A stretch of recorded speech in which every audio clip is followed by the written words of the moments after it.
A story is told that the British Prime Minister, William Gladstone, was approached one day by the son of a close friend who sought career advice from the senior statesman. The young man said to the Prime Minister, "First, I will go to Oxford." "Splendid," responded the Prime Minister. "And what then?" "Then I shall study the law and become a barrister." "Excellent," said Gladstone. "And what then?" "Then I shall stand for election and become a member of Parliament." "Wonderful," replied Gladstone. "And what then?" "I will rise in the party and be appointed to a cabinet post." "A worthy ambition," replied the Prime Minister. "And what then?" "Oh, Mr. Gladstone," the boy blurted out a bit self-consciously, "I plan one day to become Prime Minister and to serve my Queen with the same distinction as you." "A noble desire, young man. And what then?" "When time, I will retire from public life." "You will indeed," replied Gladstone. "And what then?" Puzzled by the question, the young man said hesitantly, Well, then one day I will die." "Yes, you will. And what then?" "I don't know, sir. I haven't thought that far out." "Young man," replied the Prime Minister, "go home and think your life through from its end." Having celebrated 2 weeks ago with joy the end of Lent and the hopeful beginning of the season of Eastertide, it is right that we should ask ourselves that very question, and what then? It is right that we should ask it while the strains of the Messiah from last week have not yet faded entirely from our ears, while perhaps we remember the crush of humanity that filled the sanctuary just 2 weeks ago. While those memories are fresh in our minds, we should ask the question, and what then? Isn't that really the question of Easter? And as Easter people, we need to ask it precisely because we know the good news of the gospel. We know the reality of the resurrection. And yet, does anything look all that different this week from last week? I told you earlier that Casserole Blitz is this coming Saturday. And we'll gather together and we'll make enough casseroles to go quite a long while. And when we are done, we will freeze them and send them off to be eaten. And then next quarter, we will do the same thing. And then the quarter after that, we will do it again. Because we know full well the need will not be gone. And what then? And later in our service today, we will offer our prayers for victims of violence. This week at my own university, we will offer our prayers, and we know that soon enough, we will offer the same prayers again. And what then? What is the witness of Easter in a world that still seems to be captured in the grip of Lent? Perhaps we should think our life through from its end, our lives, our actions, our ministry as a church, and what then? I sometimes wonder if it was simply too much to take in, all of the events of Easter. It was rather a lot if you think about it.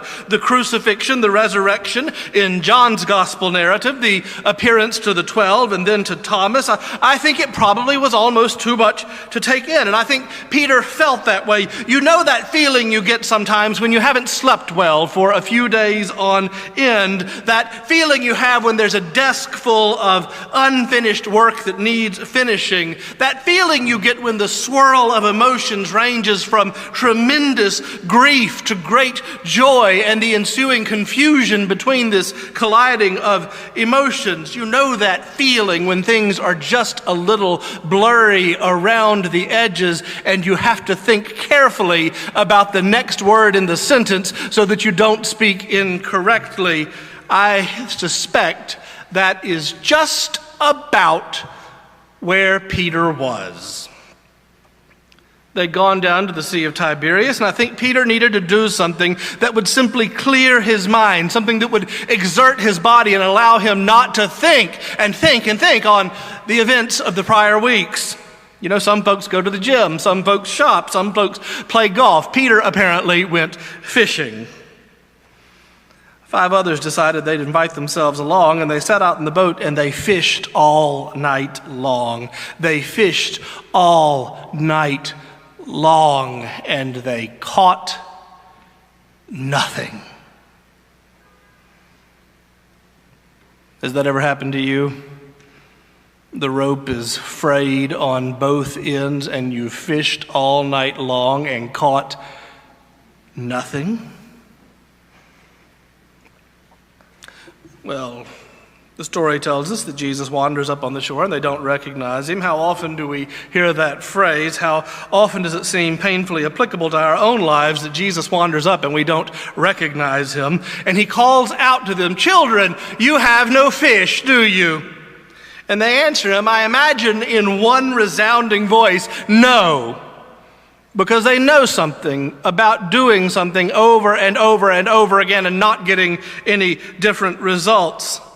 And Jesus calls out to them from the shore, "Well, cast your net on the other side of the boat." Now I am no fish behavior specialist, but I tend to think that the fish can swim freely back and forth underneath the boat. I don't imagine they're keen on being caught, but if they are, they don't care what side of the boat they are caught from. So I imagine there's a metaphor in this for us somewhere in here about doing the same thing and seeking a different perspective, seeking a different way to answer the question, and what then?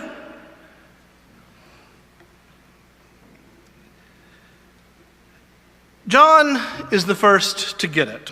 His head snaps up, his eyes get big, he scrambles to catch a hold of Peter's arm, and he says, "It is the Lord." And Peter snaps into action. He shimmies on some clothes and splatters out into the ocean and takes off scrambling for the shore. Peter is chasing after Jesus. Peter knows there is some unresolved business that needs to be attended to. He needs to find Jesus and talk to him. He needs to make amends for things that have happened. He needs to be able to address the question, and what then? You know, one of the things I worry about is that sitting as I do in a rather spectacular office, in a plush chair, writing sermons that will be heard in a beautiful sanctuary, that it is a great risk we run that we will lose some of the urgency that drove Peter in that moment, some of the urgency that gives us the fire in the belly to carry Easter forward into a Lenten world that is in need of reparation, that is in need of redemption. That is probably my greatest worry in ministry, that we become comfortable in our faith.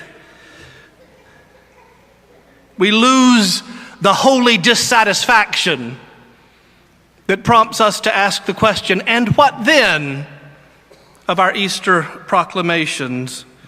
But Peter has to ask that question. He has to ask that question because he has unresolved business with the Lord. He has to ask that question because he has seen the resurrection. but the words of his denial are fresh in his mind. He needs to ask the question, and what then? Because there is something missing from Peter's life. There is a relationship that needs to be repaired. And Jesus knows all of this. So he prepares breakfast and waits. And then when they have come ashore and eaten their breakfast, he turns to Simon Peter, who was still smarting with the recollection of the night of Jesus' arrest. "Simon, son of John, do you love me more than these?" "Yes, Lord, you know that I love you. Will feed my lambs." Peter swallows hard, drops his chin, and nods. "Simon, son of John, do you love me more than these?" "Yes, Lord, you know that I love you. Tend my sheep." Hot tears spring to Peter's eyes. He blinks to hold them back. "Simon, son of John, do you love me?"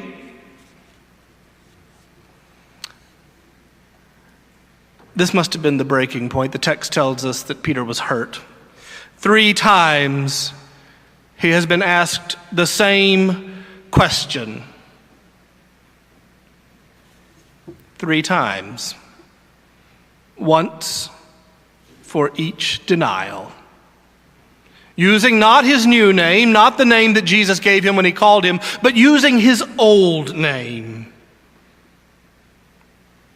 Peter knows that he has hurt his Lord, whom he loves, by his betrayal, and it is eating at him. And with his voice fairly breaking, he shouts, "Lord, you know that I love you. You know everything. Feed my sheep." And after all of this, and then a little bit more, Jesus says to him, "Follow me." Do you remember those words, "Follow me"? Do you remember where we heard them first? They are the words that Jesus spoke to Simon on the shore when he asked him to leave his nets and come and fish for people. These are the words that made Simon drop the nets, leave his family at home, get a new name, and follow his teacher. These are the words that led Peter to the garden with Jesus. These are the words that led him into this relationship with all of the pain of the passion, all of the worry of the trial, all of the fear and the grief of the crucifixion, and all of the elation of the resurrection. After all of the fishing and catching nothing, these words come back again. This time they are words of grace. They are words of grace so quick that we could almost miss their significance. Follow me. But Peter knew exactly what they meant. Follow me. For Peter, those words are no throwaway line. They are the words of reconciliation. They are the words of redemption. They are the words that reissue his calling. Yes, they seem to say, "Peter, I know that you denied me. Follow me anyway." Yes, Peter, I know that you are afraid. Follow me anyway. Yes, Peter, the world is still broken. Follow me anyway. Yes, Peter, there is redemption that is still to be unfolded. Yes, Peter, follow me anyway. Peter, the world is still broken. There is work to be done. Follow me.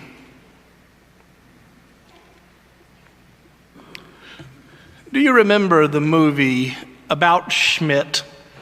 It's an old movie, probably 20 years ago is when it came out. It tells the story of Warren Schmidt's life after he retires after many years as the vice president and actuary of the Woodman of the World Insurance Company. The movie opens on the scene of his retirement dinner where he is being hailed with empty toasts and given the proverbial gold watch. Now, it turns out that Schmidt is in no way prepared for retirement. He really never gave much thought to what he would do when his days as a working man ended, and so he falls into something of a chaotic lifestyle after he retires, staying awake too late and sleeping too late. As it happens, one night as he is staying awake, the insomnia has caught him because he has not gotten up in the morning. He is watching television, and one of those programs come on to promote the Save the Children initiatives. This time it's Angela Lansbury narrating, and she invites everyone who is watching it to call the number and make a pledge, and the charity will follow up with them for assistance to feed children in the emerging world. And so he picks up the phone, he's transfixed, and calls the number and makes his pledge and promptly forgets about it and goes about trying to find some structure in his life. His wife is concerned about him to the point she starts trying to disrupt his late sleeping. She feeds him breakfast one morning in a Winnebago they have bought for their golden years together, and just to sort of break things up. It doesn't work, but later on, Schmidt is in his study paying his bills, and he happens across the letter back from the relief agency, and he sees within the letter that they invite correspondence in addition to support. And so he pulls out a yellow legal pad and begins writing a letter to his foster child, Indugu. He writes to him, "Dear Indugu, I am your new foster father," and proceeds to write a letter that no 6-year-old would ever understand. And showing his, we'll say lack of understanding, he concludes the letter with the words, "Now I imagine you will want to run off and cash this check right away so you can go and buy something to eat." As he puts the letter together with the check into the envelope and leaves to go post it, his wife calls out after him, "Now no dilly-dallying." And Schmidt does exactly what any spouse who has ever been told not to dilly-dally would do. He promptly goes to the post office and then to the Dairy Queen. When he returns home after this, the vacuum cleaner is still running, as it was when he left. And that's our foreshadowing, that in the time that he has been gone dilly-dallying, his wife has collapsed and died. And with her death, his world collapses around him.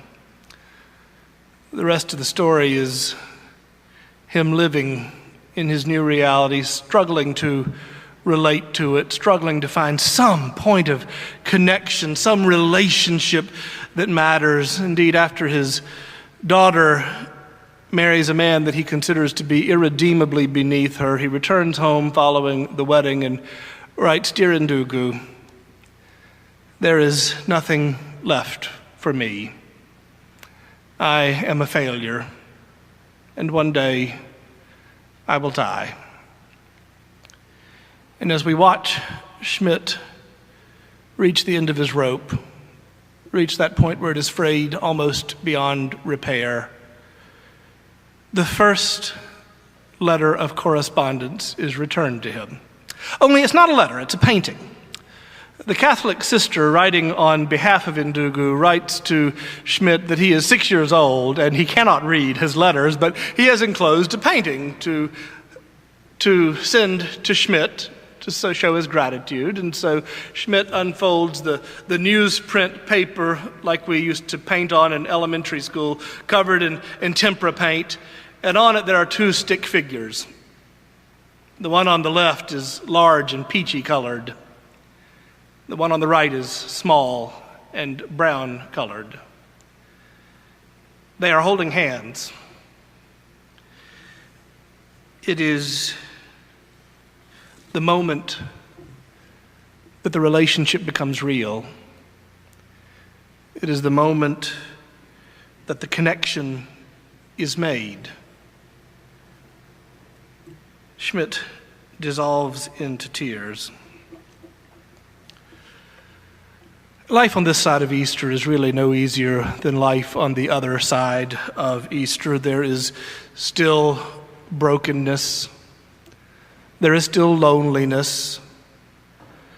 There are still relationships that need to be repaired and rebuilt. There's still hunger. There are still questions that trouble us. We still struggle to get into and to maintain those life-giving relationships, those life-renewing connections. And I suspect if we're honest, many of us lapse into a comfortable Christianity. And there's better than average odds that all of us, from time to time, deny Christ ourselves. And then, in the miracle of Easter, we are from time to time shaken from our easy faith, just like Peter, and we are forgiven. It is a part of an ebb and flow of faith. It is within that ebb and flow of faith that we always need to ask the question, and what then? To ask it of our faith, to ask it of our common life together, to ask it of our relationships, to consider our lives from their ends. And the answer that always comes is simply this: follow me.